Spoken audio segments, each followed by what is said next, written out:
Mas eu vou dizer que foi bem? Desculpa, não vou. Eu queria dizer, houve momentos em que o presidente foi muito bem, eu aplaudi aqui ao vivo, eu assisti junto com vocês. Bruno, corta para mim, por favor. Pode tirar a transmissão.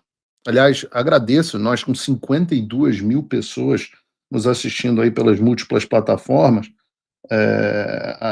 Para vocês terem uma ideia, a TV Justiça estava com 56, a TV Justiça, Rádio e Televisão, e o canal do STF estava com 23, alguma coisa assim. Então, absolutamente incrível a audiência que a gente teve aqui hoje. Eu vou fazer rápidos comentários aqui, sem pensar muito. Primeiro, eu fiz uma enquete com vocês, perguntando quem achou que o presidente Bolsonaro foi bem e quem achou que o presidente Bolsonaro foi mal.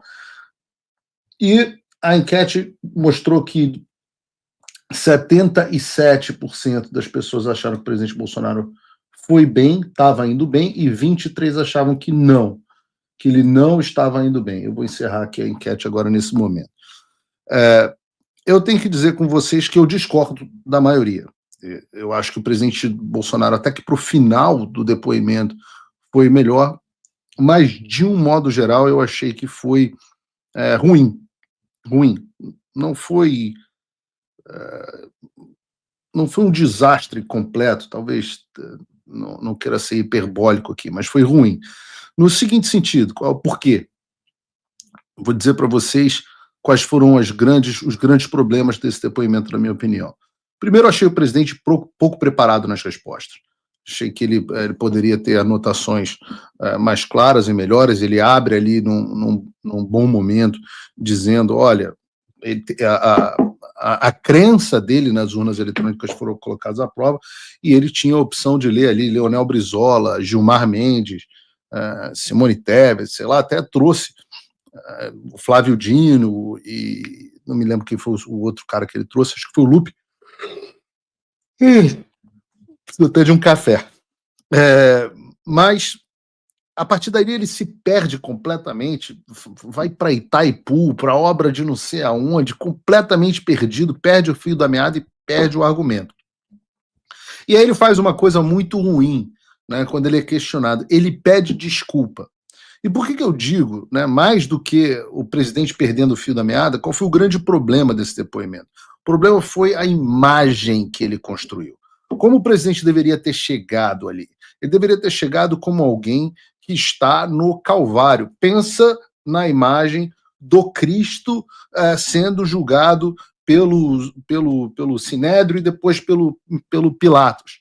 Né? Ele deveria estar ali como alguém que está sendo injustamente levado para o Calvário. Então, imagina se Cristo chamasse Pôncio Pilatos para ser vice-rei. Entendeu? É um negócio que não faz sentido.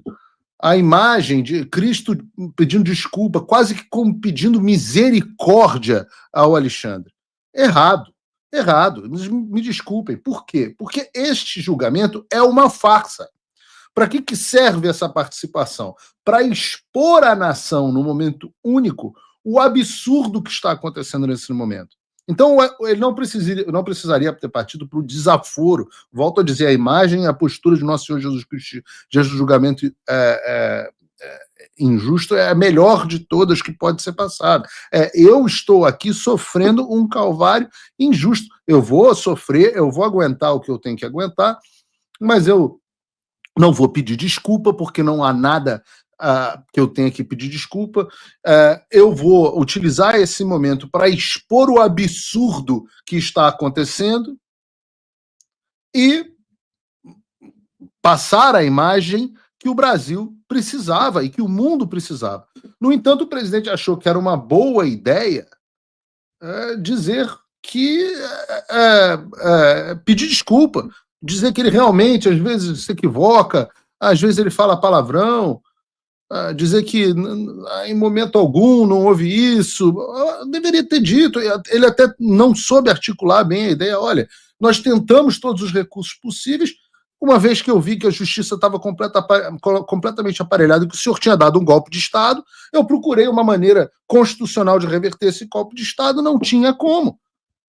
E poderia ter dito ao Alexandre que ele deu um golpe de Estado. No momento em que o Alexandre tivesse dado, olha, isso é um absurdo, bababá, eu falasse assim, olha só, senhor presidente, senhor relator, Este é o problema do senhor estar ocupando a função de relator, que jamais poderia estar ocupando. Porque agora o senhor está, em vez de conduzindo a sessão, se defendendo do que eu acho que o senhor fez. E aí acabou o julgamento, checkmate, só ia dar isso no Brasil inteiro. No entanto, o presidente resolve dar ao algoz e ao carrasco dele a oportunidade de parecer humano, que é algo que ele não é. Por que o Bolsonaro faz isso? Porque o Bolsonaro é uma pessoa legal e porque ele acredita que ele vai conseguir a simpatia de alguém com piadas, porque na vida inteira dele ele é assim, ele lida com seres humanos e não está equipado, até hoje, para lidar com um psicopata, com um louco tirano. E aí ele apela à piada. Aí você fala assim, Paulo, o Eduardo até postou aqui, eu até discordei, para você ver como tem discordância bacana dentro da direita, né? O Eduardo postou aqui, a gente não vai ter aqui, mas eu vou ler aqui o que ele postou. Ele postou o seguinte, aí ele apagou. Ele tinha postado que só os apoiadores do presidente Bolsonaro não tinham entendido a piada que ele tinha feito, parecia o caso do Léo Lins, etc, etc. E aí eu disse o seguinte, comentei, todo mundo entendeu que era piada, só que a piada foi na hora e no lugar errado. Eu duvido que a família do Clezão tenha achado graça. Porque eu não achei. Eu não achei engraçado chamar o sujeito que destruiu a minha vida pessoal, que me impede de voltar para minha própria pátria, para ser vice. Não achei a menor graça. Perdoem. Aliás, digo até que é o seguinte, achei graça da ingenuidade do presidente Bolsonaro, do personagem que ele é, do como ele é tiozão. Mas da piada em si eu não achei a menor graça. Absolutamente não achei. E eu digo a vocês, e hoje não sabia que a gente ia ter Paulo Figueiredo Show exatamente na hora do depoimento do presidente, e amanhã a gente vai falar mais sobre isso no programa, mas até o julgamento, até o interrogatório do presidente Bolsonaro, todos os outros interrogatórios tinham sido maravilhosos, maravilhosos. No julgamento, no interrogatório do Mauro Cid, ele destruiu a tese de organização criminosa, ele destruiu a fase de execução, ele desassociou completamente o presidente, ele desassociou completamente o general Braga Neto, desassociou completamente o 8 de janeiro, me inocentou de forma categórica. Depois você teve hoje o depoimento, teve o depoimento do Anderson Torres, não foi grande coisa, o próprio depoimento do Ramagem, achei que foi bem mais ou menos, mas também não foi ruim. Hoje o do Almirante Garnier foi espetacular. O do general Heleno, o advogado dele tomou uma postura que eu achei inteligente.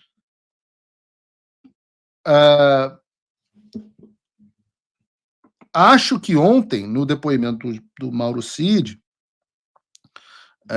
os advogados do presidente Bolsonaro poderiam ter perguntado determinadas coisas que teriam liquidado o julgamento, do ponto de vista de Tribunal da Opinião Pública, porque, volto a dizer, este julgamento é uma farsa. O que importa? Importa o Tribunal da Opinião Pública. E é neste tribunal que toda a estratégia tem que ser feita. Eu transmiti uma opinião a eles, disse o seguinte, o presidente Bolsonaro deveria estar maquiado para parecer bem, posição de estadista, defendendo quem ele é, e em momento algum ele já abre com excelência. Essas puxações de saco são absolutamente desnecessárias. Senhor relator está ótimo. Excelente, não tem nada disso. Qual é a excelência de alguém? O Alexandre, qual é a excelência do pseudo-juiz? Não consigo entender.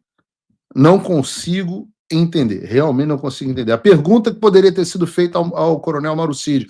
Coronel Mauro Cid, está sendo aqui dito o tempo inteiro o Ministério Público utiliza a palavra golpe eu quero fazer uma pergunta ao senhor. A palavra golpe foi utilizada pelo presidente em qualquer momento ou é uma invenção do Ministério Público? Ou da Polícia Federal? Eu tenho absoluta certeza que o Coronel Cid ia dizer. Não, realmente a palavra golpe eu nunca ouvi. Então tudo bem. Então foi uma invenção narrativa da Polícia Federal, do Ministério Público. Acabou o julgamento.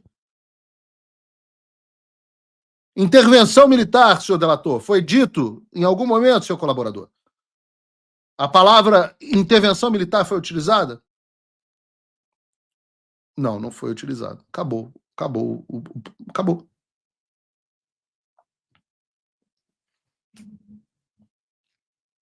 Agora, bastava, teria acabado no primeiro. Olha, senhor, o senhor está vendo qual é o problema do senhor ser acusado, acusador, vítima, perito judicial, relator do processo, acusador, condutor do processo? Esse é o problema. O problema é que agora o senhor vai ter que ficar aqui se defendendo.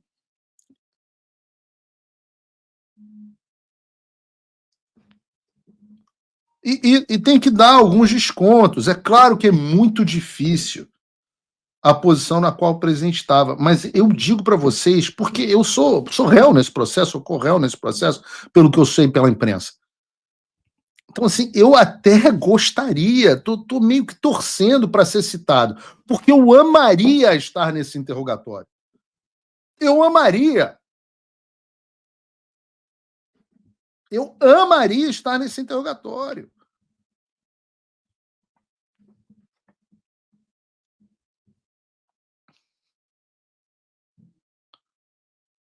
E os descontos que tem que dar, o presidente Bolsonaro está, de fato, sob muita pressão. Mas eu vou dizer que foi bem? Desculpa, não vou. Eu queria dizer, houve momentos em que o presidente foi muito bem, eu aplaudi aqui ao vivo, eu assisti junto com vocês. As minhas reações aconteceram junto com vocês. Eu não conversei com ninguém, eu não vi absolutamente ninguém. Essas são as opiniões que eu formei com a minha cabeça, com base no que eu vi junto com vocês. Pode ser que eu mude de opinião, inclusive. Pode ser que alguém me convença. Não, Paulo, o presidente foi muito bem.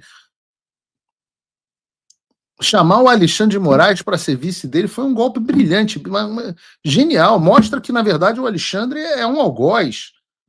Eu não consigo imaginar isso. Mas eu só tenho a oferecer a vocês a minha honestidade.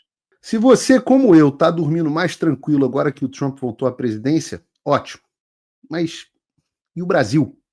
Nosso país continua no buraco. A volta do Trump nos dá esperança, mas as coisas não vão se resolver sozinhas. Vai ser preciso muito trabalho, meu e seu. E não adianta xingar muito nas redes sociais achando que isso resolve alguma coisa. Não tem salvador da pátria, não tem um político que vai resolver por você. A responsabilidade é sua. Eu larguei tudo para me dedicar a isso. E você? Como você pode ajudar sem abandonar as suas obrigações? Simples. Apoie quem está na linha de frente. Sem isso, esse trabalho simplesmente não continua. Acesse www.paulofigueiredoshow.com/apoie e com a partir de $5 por mês, garanta que isso siga em frente. Se puder ir além, torne-se meu patrono Gold e participe do meu grupo privado e ajude a definir as minhas próximas pautas. A diferença entre vencer e perder está na ação. Durma tranquilo, sabendo que você fez a sua parte.